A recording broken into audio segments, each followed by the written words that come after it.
Kin Live, magazine proche de Kinois. Kin Live, la vie à Kin. Mbote bandeko balandi pe matonda kolanda bansango na nzela ya Kin Live boye malamba papa mama bansango na mukuse yango yo mokolo moko sima ya ko dénoncer discours populiste ozeli ko vilipande ba magistrat liboso mokonzi ya mboka ministre d'état ya justice Constant Mutamba asili ko yanola ko lobaka ete bazali ko dénoncer discours populiste basili ko talisa bipai mokote bisika ministre ya justice azali ko violer mibeko 66 bus Transco et Siliko Zika moto na incendie et c'est le maki na dépôt ya Transco na Masina. Vice-premier ministre ya transport et voie de communication Jean-Pierre Bemba Gombo akitaki sur place mercredi oyo wapi libanda ya kozika ya babus déclassé moto abungi sibo moite et le directeur général ya Transco kokoso ya carburant ezalite na Kinshasa ba assurance ya vice-ministre ya hydrocarbures Wivine Moleka Sima la ronde mercredi 16 octobre on a différentes stations-service ya capitale Sima ko contrôle ville ya Kinshasa école RDC Afrique après mokili to ya kaliboso na bino pona hotel sama sotokutana kinango ignorance à la terre moko na moko ayba boko be masolo de tolobi Kin Live magazine proche de Kinois. Kin Live magazine proche de Kinois. Kin Live la vie à Kin. Ba papa ba mama bana ya Congo démocratique mbote bipai biso bozali kolanda manaka Kin Live édition lelo ekofungwama na bansango oyo. Mokolo moko sima président ya cour ya cassation ko dénoncer discours populiste ozali ko vilipande ba magistrat nekolo Congo démocratique ministre d'état ya justice Constant Mutamba asili ko yanola kolobaka ete bazali ko funda discours populiste basili ko talisa bisika ministre d'état ya justice azali ko violer mibeko te. Bopotani ezongi lisusu kati na ba magistrat pe ministre ya justice tonini. Mutuna izali yaba observateur ya actualité politique nekolo RDC. Pambate mardi na libaku ya rentrée judiciaire ya cour ya cassation liboso ya mokonzi ya mboka Félix Antoine Tshisekedi Tshilombo président ya cour ya cassation afundaki kolobaka ete ba magistrat bazali victime ya ba discours populiste. Pareille dérive étant un déni de démocratie et de droits garantis à chaque citoyen. Puis-je noter à ce stade que les magistrats que nous sommes avons également besoin d'être couverts par cette présomption d'innocence par rapport au discours populiste qui nous vilipendent à la longueur des journées, même s'il est évident que dans nos rangs, il y a certainement des antivaleurs. Les membres de nos familles, surtout nos enfants, ceux dont les parents sont honnêtes et justes, traînent la honte d'être pointés de doigts ou de lèvres comme descendants des antivaleurs, alors que nous luttons avec eux pour accompagner votre haute autorité dans la lutte contre cette peste de corruption. Loko la lipate et là la Kananda kunayete, mokolo moko sima, ministre d'État et justice Constant Mutamba, ayanoli. Liboso yaba service na ye mercredi 16 octobre atal si ete bazali ko funda ba discours populiste mon côté asili ko talisa bisika ministre ya justice abuki mibeko. Tous ceux qui crient au populisme, au discours populiste, mais ne disent pas quelle est la loi que le ministre a violée, parce que nous faisons tout conformément à la loi. C'est plutôt eux qui doivent respecter la loi, parce que nul n'est au-dessus de la loi. Le régime des plus forts, je vous le dis, est dépassé. On a le choix, soit de rester dans les statu quo, soit de changer le pays. Je ne sais pas. Lorsqu'ils se réunissent, tous ces réseaux mafieux, ils auraient dû avoir honte d'eux. Honte parce qu'ils ont affaire à un jeune qui pouvait aimer autant la vie qu'eux. Honte parce qu'ils ont affaire à un jeune qui a encore du sang chaud, qui devait plus verser dans les antivaleurs qu'eux. Et lorsque c'est un jeune qui doit commencer à leur administrer des leçons de la moralité, il y a un problème de l'éthique. Débat Oyo est ici bozongi ya bopotani katina ba magistrat pe ministre ya justice nzoka ba état généraux ya justice o ezali ko salama et koleka na climat nini pambate bactères principaux na yango ezali ba magistrat pe mbula matadi na nzela ministère ya justice. Tozali kotalela tolobi tiboko yoka. 66 bus Transco et Silikozika moto na incendie ezalaki déclaré na entrepôt ya Transco ezwami na Masina. Vice-premier ministre ya transport et voie de communication Jean-Pierre Bemba Gombo akitaki mercredi oyo sur place pour kosala constat wapi libanda ya kozika ya babis déclassé. Directeur général ya Transco atalisi ete moto aweite que l'incendie vient de commettre. Likama ya incendie esalemaki mardi na entrepôt ya Transco ekokaki koleka pamba te. Pona komona na misu pe koyeba nini solo ekomaki po incendie esalama. Vice-premier ministre ya transport pe voie de communication Jean-Pierre Bemba Gombo akitaki mercredi 16 octobre 2024 na Seyambula na quartier général ya Transco ezwami na Masina Siforko. Wapi amoni na misu bakarakas ya babis o eziki moto. Selon bilan provisoire, 66 bus Transco nde etumbami et lobby directeur général Cyprien Mbere Moba. D'abord, avant de parler de bus, parlons d'abord de vies humaines. Il n'y a eu pas de perte en vies humaines, Inch'Allah, gloire à Dieu. Mais il y a eu 66 bus calcinés. Heureusement pour nous, ce ne sont pas des bus réservés à l'exploitation. C'est déjà des bus réservés pour la casse et l'évacuation à 95%. Et une infime partie, c'est des bus à grosse panne. Bus à grosse panne veut dire bus qui ont des problèmes de moteur et autres.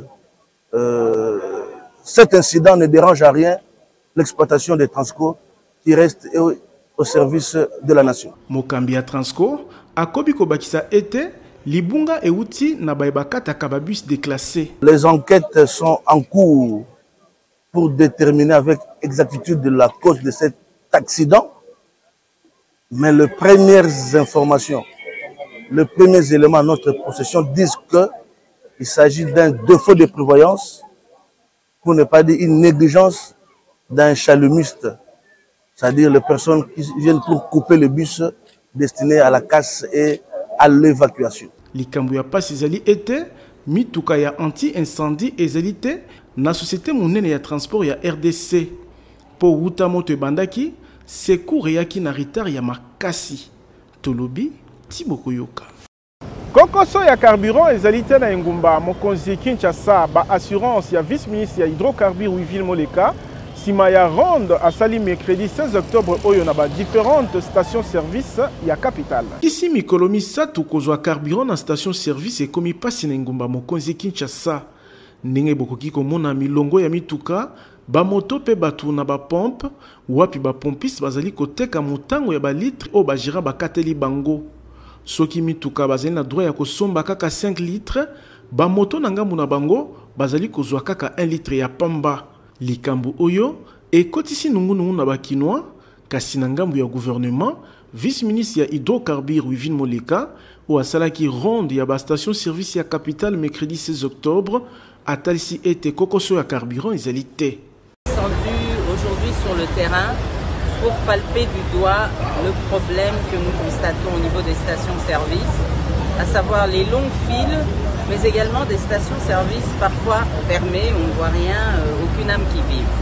Nous sommes descendus pour savoir exactement ce qui se passe et dans le même temps rassurer la population de Kinshasa en particulier qu'il n'y a pas de crise de produits pétroliers.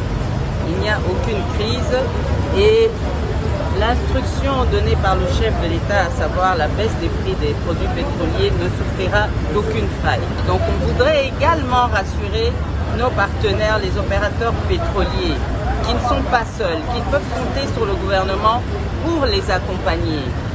Nous savons que le manque à gagner, le paiement du manque à gagner a un peu traîné, mais aujourd'hui je peux les rassurer que d'ici la fin du mois, tout sera réglé. Maloba ya Wivine Moleka, na réalité sur terrain ekokani soki mokete. Bakinoa ba mituni, vérité ezali epai wapi. Nzoka, yambo carburant ekitatalo, likambo ya boye ezalaki te. Tolobi, Tiboko Yoka.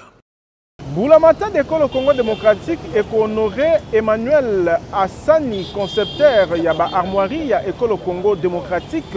Abungisaki Molimo le 12 août moleki premier ministre Judith Suminwa nde apesi ba assurance na ba membre ya famille ya Mowei. Gouvernement Suminwa eko décoré à titre posthume Emmanuel Hassani Losamba, mokeli ya barmoirie nationale école Congo démocratique, ou abungisa kibomo il 12 août moleki. Mukano ezali ya premier ministre Judith Suminwa Tuluka, sima ya liyanga nezalaki na yango na libota ya Mowei, oyo bakumbamaki na ministre ya Art Patrimoine, Yolande Elebe Mandembo. Na molongo ya ba membre ya délégation, ministre ya environnement F Bazaïba, notable ya province orientale Pe Azalaki. Je suis venu accompagné de la famille de feu papa Hassani Losamba Emmanuel, concepteur et créateur des armoiries de notre pays, qui est décédé il y a quelques semaines, le 11 août dernier.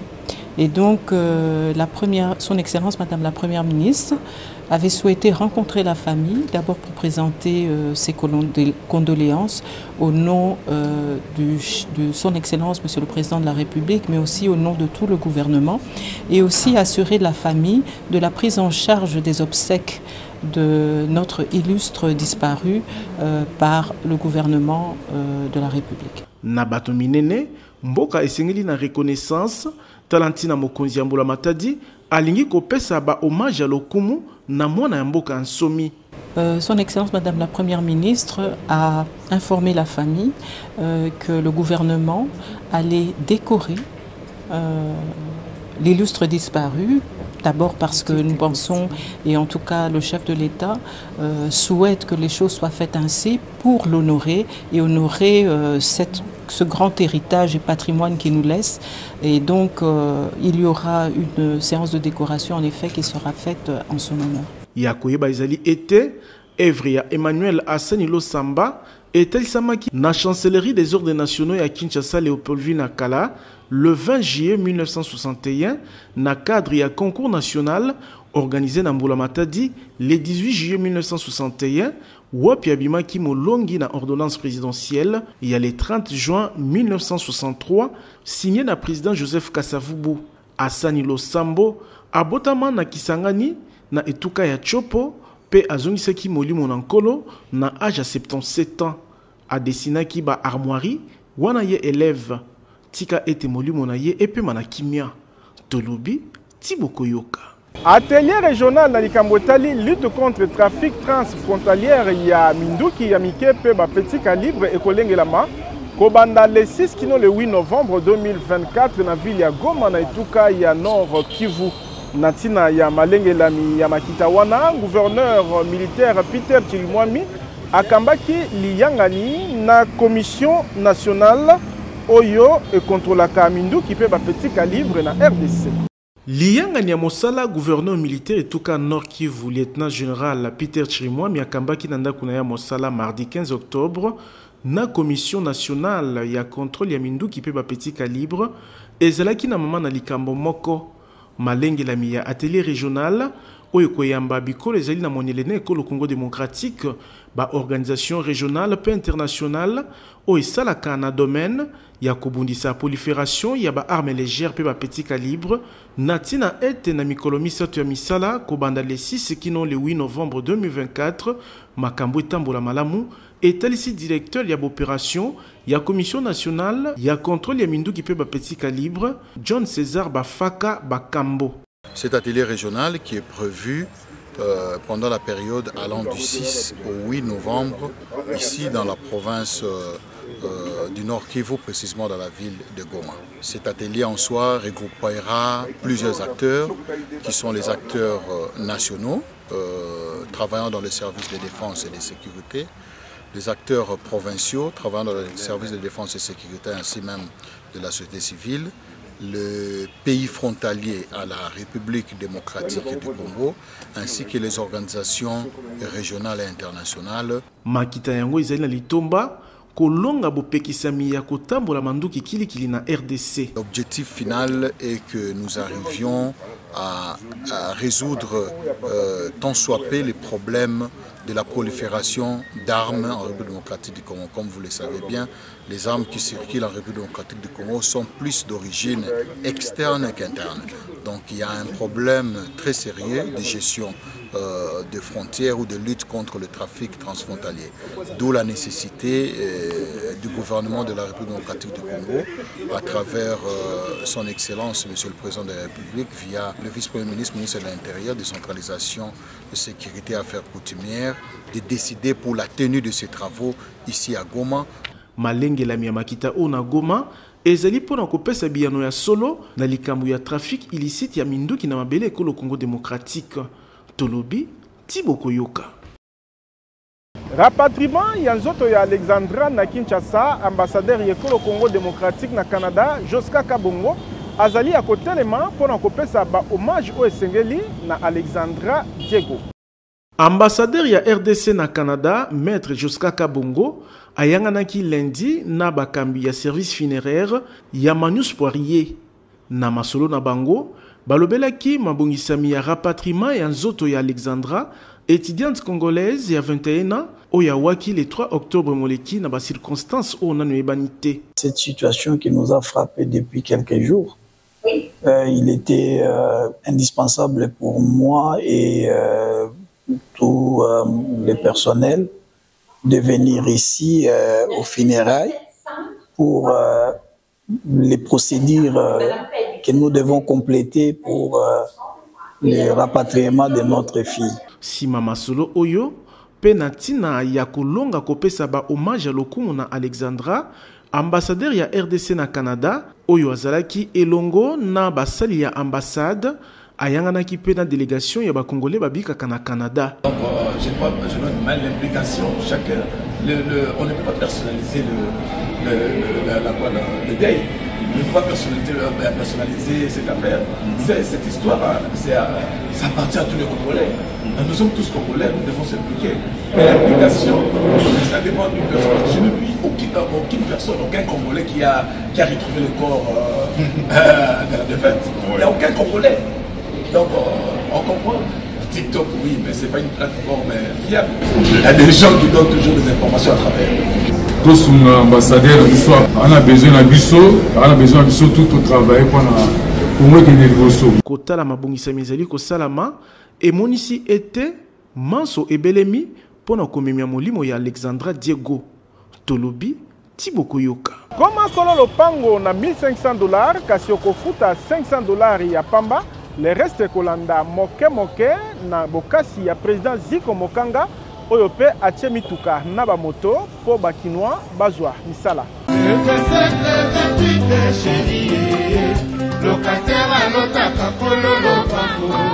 Soki olingi otika kolotaka kololo pango na suka ya sanza pe kolongwa na vie ya kilocataire na Kinshasa, président Ziko Mukanga Makila Lumumba acheli bisomi bange na ba concession Mukanga 1 na commune ya Ntele pe Mukanga 2 na commune ya Maluku po okoma kololo pango na ba concession na ye lopango ya 20/20 ezali na $1,500 ya pamba kasi okofuta avance ya $500 ya pamba o etikali okofuta moke pendant 12 mois. Avantage au kozwa nulle part ailleurs na ba concession Mukanga 1PD ba dépôt ya mabaya ba dépôt ya ciment ya batol pe ya ba barre de fer nyonso ezali sur place pour faciliter construction na yo ba forage ya mai pe mibange na ba groupe électrogène ezali pona ko alimenter ba quartier Mukanga. Avantage mususu ezali paysage ozali komona lokola kaka na Ottawa mopepe kitoko na yango. Ba visite ezali organisée jeudi nyonso na quartier Mukanga 2 na commune ya Maluku pe chaque samedi na quartier Mukanga 1 na commune ya Ntele. Kasi pona kosilisa chômage na RDC, président Ziko Mukanga aye na opération comme patron. Azali kopesa moto ya 2 pneus na $1,300 ya pamba, avance $400 ya 3 pneus na $4,800, avance ya $2,000 ya pamba. Pe ba bisi ya VIP ya transport na $28,000 ya pamba, avance $8,000 aux 8 bis ya sika 00 km o etikali okofuta malebe kino na suka. Adresse tozali na deuxième niveau ya galerie Efra na numéro 42 ya avenue Victoire, quartier Kauka na commune ya Kalamu. Kobuka na tendeko, opportunité epesa melio na président Ziko Mukanga Makila Lumumba o azali kokokisa vision ya chef de l'État Félix Tshisekedi na président Ziko qui locataire pe chômage et sili na RDC. Tolobi Tiboko Yoka. 5 ans impayé balakisi ya EP Sainte Marie, mère de l'église ezwami na commune ya Maluku, basengi implication ya mokonzi ya mboka pamba te balembi kobika na situation ya pasi boye. Balakisi ya EP Sainte Marie, mère de l'église ezwami na quartier Mangengenge zone 3 na commune ya Maluku, basengi considération pe reconnaissance ya musala na bango na l'état congolais. Pamba te malgré musala makasi ya kopesa bana boyebi, kasi 5 ans ekoki bafuta makate. Lokola baleli mingi ya ezali mercredi 16 octobre 2024, baboyi kokota na basale po ya mbala oyo gouvernement ayanola na bosenga na bango. Toza na regret parce que toza ba enseignante tozo ko former bana, c'est là to sali 5e année na biso yango. Toza non payé, tozo benga na kombo ba NI. Toza 17 agents na kati école oyo 10 ba futa makabiso 7 nde totandami boye toza non payé. Neti ngai papa na utaka musika chaque jour na futa 3000 fois transport. Aller retour mais bazo futa ngai te. Siko na ko vivre ndenge naza na bana naza pena mobile na ndako fona zo soin na yema nazo swinga te. Aso ma famille te. L'état ko matele so likambo chef de l'état. Comment ka pena komina Maluku na école Sainte Marie Mère de l'église au moins na pe situation ndenge zali. Tozo nyo kwa ma papa to nyo kwa nto. Na lembi toza libanda to bi to kokota classe te po nini gratuité yango ezoko mati wapi. 5 ans eleki mingi bakoki ko bengama ba nouvelle unité tekino lelo sima ya 60 mois ya mosala. Ata na prison ya makala muta bomi mutu ba pesa chaque fois par l'état ata moi ndamo ba diso lia mais biso ba auto soko former bana o ba sala ba cadre ya lobby zo passer par la biso mais tout bon dire ko tangisa ka ba dans que école bana ebele yo l'état garant ya gratuité o soki okoki kozala pene sika na biso balakisi to na niveau secondaire te to na niveau humanité te na primaire bosinga na biso like non bomeka nanu pour revoir situation o ya biso. Ministre de l'Éducation nationale a bengami ko soumettre kaya balakisi o na conseil des ministres po bana batanga malamu calendrier scolaire 2024-2025 ezala perturbé te. Tolobi Thibaut Koyoka. La chef de l'État Salanini. Kokende mikili ya poto ekomi na facilité na nzela ya promotion fin d'année. Agence de voyage Tour du Monde Service ebi na kosala na $800 ya pamba ozali na visa na yo. Kaka ndenge bayibatalela Nzambe bayokisamaka soni te, ba congolaise na ba congolais oyo balukaka visa na nzela ya agence de voyage Tour du Monde Service bamonaka mikili ya poto na facilité. Lokola ba expert na mambi matali ba démarche ya kozwa visa, mayele na expertise ya TMS et pesi ba kinoise na ba kinois en particulier pe ba congolais en général et belé ba visa ya kokende na Canada, États-Unis, Europe n'espace Schengen pe bipai na bipai.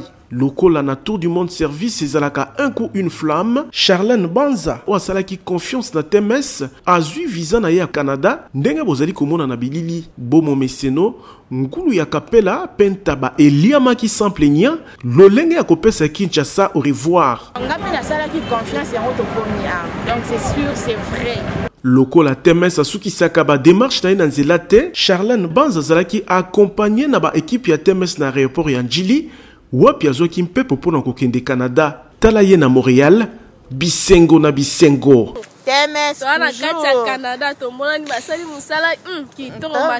Moto akosa yo te ndeko, adresse ya kozwa visa na facilité ezali kaka Tour du Monde Service. Méga promo fin d'année ezali na $800 ya pamba okei mikili ya poto na pete. Tozali na numéro 5151 ya balabala Kasavubu, quartier Matonge 1 na commune ya Kalamu. Référence Carrefour des Jeunes.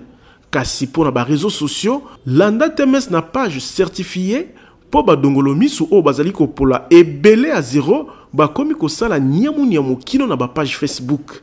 Bakomela paiement na TMS visa nde visa. Tolobi Thibaut Koyoka.